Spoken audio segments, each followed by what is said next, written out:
que ya se vierten en la opinión y se consideran para el predictamen, pues nosotros la opinión es única y exclusivamente por la iniciativa del presidente que nos manda a la Cámara de Diputados.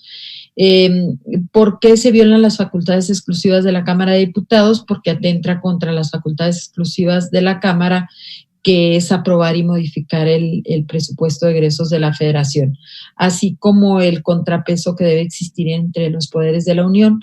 Se considera inconstitucional.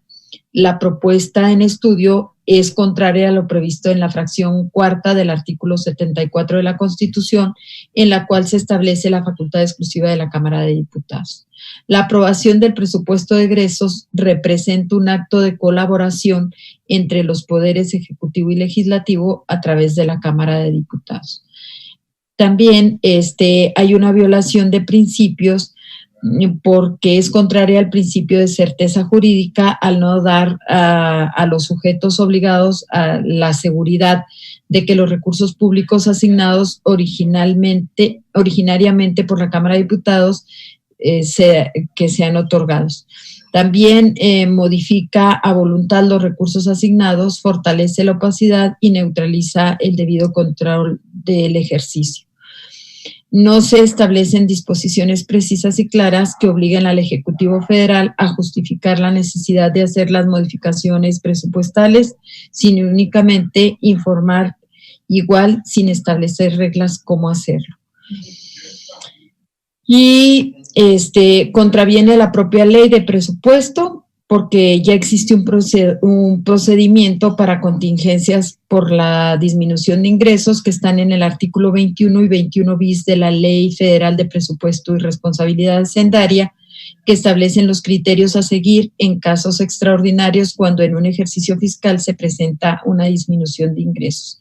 También ya se prevé la posibilidad de aplicar normas de disciplina presupuestaria, entre las que se encuentra la compensación y la reasignación de recursos y en las que se contempla la participación de la Cámara de Diputados. Y en el término de contingencia ya se contempla en el artículo 46 de la Ley Federal de Presupuesto y Responsabilidad Hacendaria, lo cual abre la posibilidad de su aplicación para la presente situación de emergencia sanitaria. Contraviene el contenido del último párrafo del artículo 58 de la Ley Federal de Presupuesto y Responsabilidad Hacendaria, que establece que no se podrá realizar reducciones a los programas presupuestarios ni a las inversiones, salvo en los supuestos establecidos en la presente ley y con la opinión de la Cámara de Diputados. Se utiliza una incorrecta terminología en el articulado, en virtud de que se hace alusión de la reorientación del gasto, cuando conforme al propio contenido de la ley de la materia, lo correcto es hablar de una adecuación presupuestal.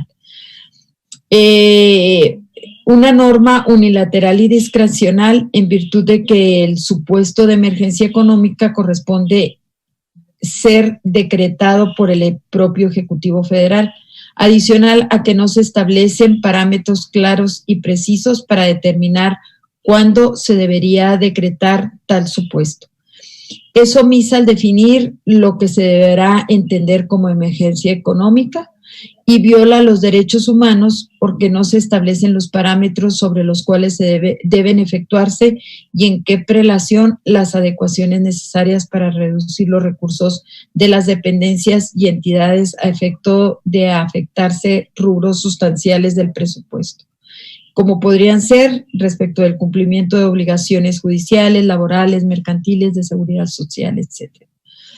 Y bueno, pues así a grandes rasgos, eso es el primer documento que se les presenta a los diputados, a lo que ellos estuvieron dando algunas opiniones, sobre todo los diputados de la mayoría y sus aliados, pero los diputados de Movimiento Ciudadano, del PRI, del PRD, bueno, pues sus argumentos eran en base a este documento que les comento. Preciso, no pudimos votarla porque pues tendría que ser presencial. Se presentó un primer documento donde la mayoría en el Congreso no estuvo la mayoría de Morena, que es la mayoría también en la comisión, no estuvo de acuerdo. Nos pidieron que insertáramos algunas otras cosas en la opinión, a lo que nosotros quedamos de insertarlas, el día de mañana mandarles un nuevo documento, y si no se llegaba a un acuerdo donde estuvieran todas las fuerzas en el mismo sentido, pues se iba a presentar un documento donde se anexan solamente las opiniones de cada grupo parlamentario. Sería nuestra obligación hacer a una sesión presencial, pero también es, pues ahorita por la situación de la pandemia, el acuerdo en el que estuvimos trabajando es que se anexen las opiniones de los diputados y si no llegamos a un acuerdo, que se envíen las opiniones por escrito a la comisión de presupuesto. Pero también la comisión de presupuesto puede emitir un dictamen sin la opinión. Es el hecho de que ya emitió un predictamen sin tener una opinión de la Comisión de Hacienda. Estamos en tiempo, nosotros en este momento no estamos violando nada porque tenemos 30 días para emitir opinión. Y si en 30 días nosotros no emitimos opinión, se entiende que se declinó por opinar. Esa sería la primera pregunta. La segunda pregunta es que no hay obligatoriedad de emitir la opinión. Sin embargo, pues nosotros en este momento del país tenemos que trabajar en algo que construya, y nosotros lo que estamos haciendo es construyendo para el país. ¿Qué estamos haciendo? Emitiendo una opinión de que quisiéramos llegar a consensos, pero difícilmente vamos a llegar a consensos porque pues estaríamos, por ejemplo, el día de hoy estábamos empatados, eran 7 entre el grupo parlamentario de Morena y sus aliados, y 7 los que no éramos del grupo. Entonces, pues no íbamos a llegar a ningún acuerdo. Por eso nos dimos un tiempo adicional para emitir un nuevo documento, un documento donde se vertieran las opiniones de todos, y si no, pues se llegó al acuerdo de que se anexara un documento donde se enviara la opinión así. La comisión de presupuesto sí puede dictaminar sin la opinión. No hay ningún problema porque todos están de acuerdo y van a votar un dictamen de presupuesto. No necesariamente tienen que esperar la opinión. Mira, de los asistentes, Karina, fueron 14 de 19 secretarios, los 4 del PAN, los 4 secretarios del PAN ahí estuvimos, Movimiento Ciudadano 1, PRD 1, Morena 6, PRI 1 y PES 1. Entonces, pues éramos 7 y 7. Por lo pronto estamos trabajando sobre un documento base, y en tanto no nos reunamos de manera presencial, pues es un documento base únicamente, porque aunque aquí lleguemos a acuerdos, no existe la posibilidad de que el voto sea válido en tanto no sea presencial. No existe ningún formato para que sea ya un formato oficial el que sea vía internet o en cualquier plataforma. Nosotros sabemos que hay un enorme riesgo el que nosotros viajemos para sesionar, y además pues estaríamos obedeciendo a la decisión que ha tomado el Comité de Salud. El nosotros exponer la salud por ir a votar, pues bueno, pues tendría que ser algo que realmente nos convocara. Si no nos convoca, nosotros no vamos a asistir. Y bueno, pues esperemos que en 30 días ya estemos en condiciones de salir. También hay que considerar la movilidad para el país está ahorita muy difícil, porque pues yo vivo en el norte, vivo en Chihuahua, para estar en la Ciudad de México por carretera, mínimo son 18 horas, y hay otros que están a 1 hora, 2 horas, pues sería muy sencillo.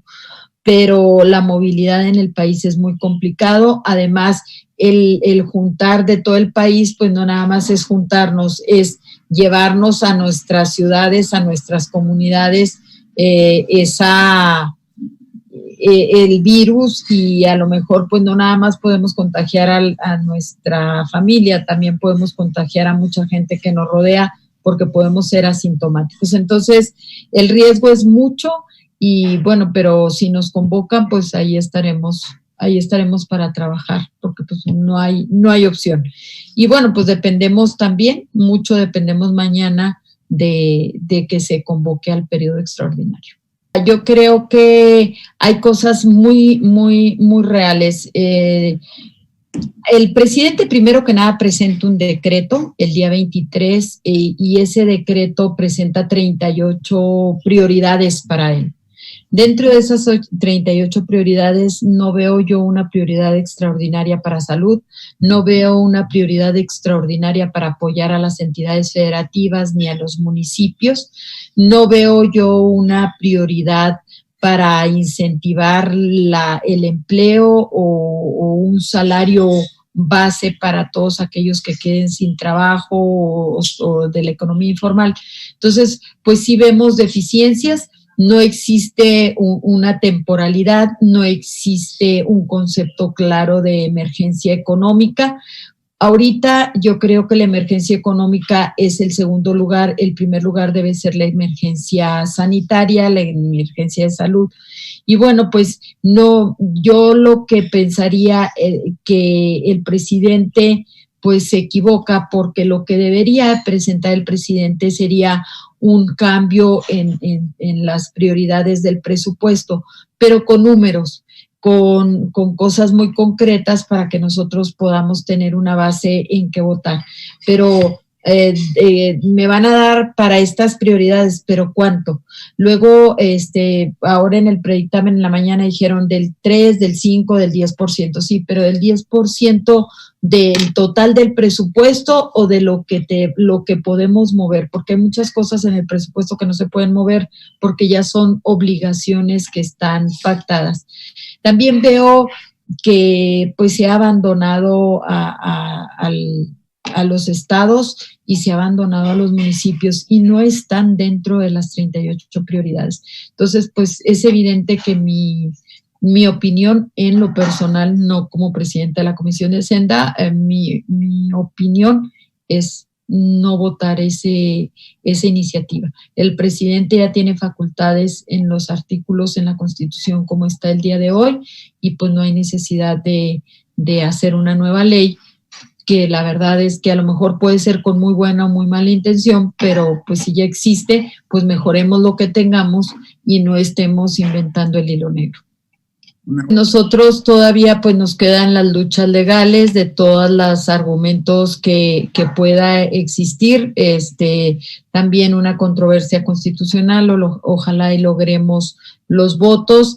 Y bueno, pues tenemos un enorme apoyo de los ciudadanos ahorita están muy preocupados y están queriendo escuchar el que lleguemos a un muy buen acuerdo, que la Cámara de Diputados, que somos los representantes populares y por eso tenemos ese privilegio de llevar el presupuesto. El Ejecutivo es solo un ejecutor, nosotros somos los que designamos hacia dónde va el presupuesto. Y ese presupuesto va porque justamente nosotros se entiende que tenemos la sensibilidad de las necesidades de los distritos a los que pertenecemos o donde vivimos o la circunscripción. Entonces, sí es muy, muy importante esa prerrogativa, esa facultad que tenemos los diputados. Y pues sería perderla, sería darle manga ancha a un solo poder. Entonces, pues nosotros estaríamos trabajando para que se dé el respeto y se den los equilibrios al Ejecutivo.